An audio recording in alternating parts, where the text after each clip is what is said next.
ప్రేమ అన్న పదానికి రెండు అక్షరాలు, కానీ మీరు నాపైన చూపించినటువంటి ప్రేమ అనంతం. నేను సురేష్, మీ ప్రేమకు బానిస. Why should I learn JavaScript? అసలు నేను జావా స్క్రిప్ట్ని ఎందుకోసం నేర్చుకోవాలి అనేది తెలుసుకునే ముందు, మట్టినే నమ్ముకున్న ఓ నిరుపేద రైతు బెండకాయలు అమ్ముకుంటూ కోటీశ్వరుడు ఎలా అయ్యారు, అంటే రిచ్ ఏ విధంగా అయ్యారు అనేటువంటి విషయం తెలుసుకోవాలి.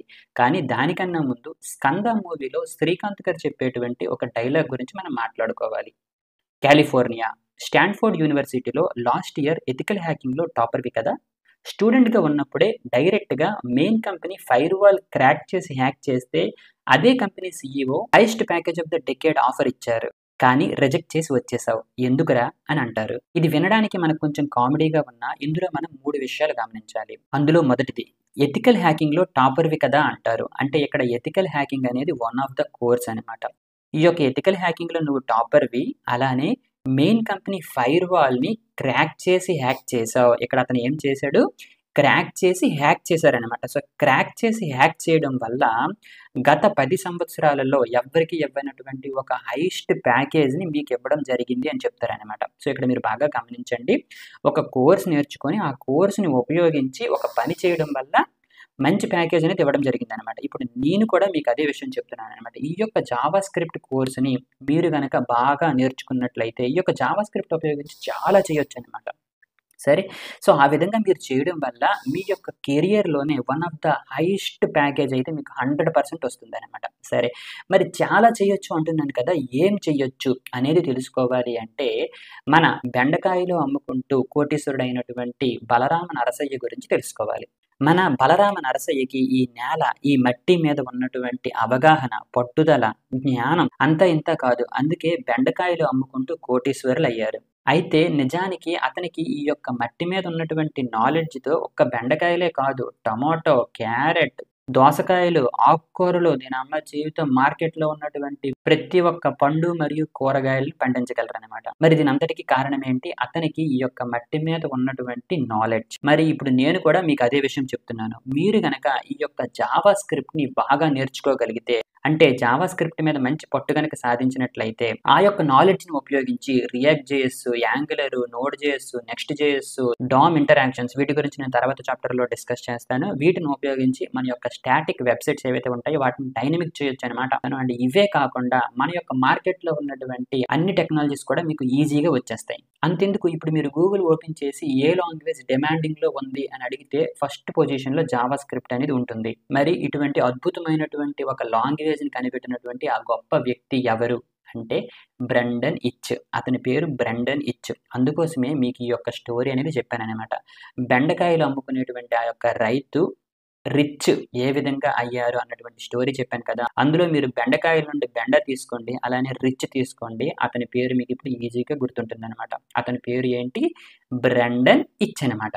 అయితే మన యొక్క సాఫ్ట్వేర్లకి కొత్తగా వచ్చినటువంటి చాలా మెంబర్స్కి ఒక కన్ఫ్యూజన్ ఉంటుంది. అదేంటి అనుకోనంటే జావా స్క్రిప్ట్ మరియు జావా ఈ రెండు ఒక్కటే అని అనుకుంటారనమాట. నిజానికి ఈ రెండు ఒక్కటి కాదు, ఇది వేరే ప్రపంచం, అలానే జావా వేరే ప్రపంచం అనమాట.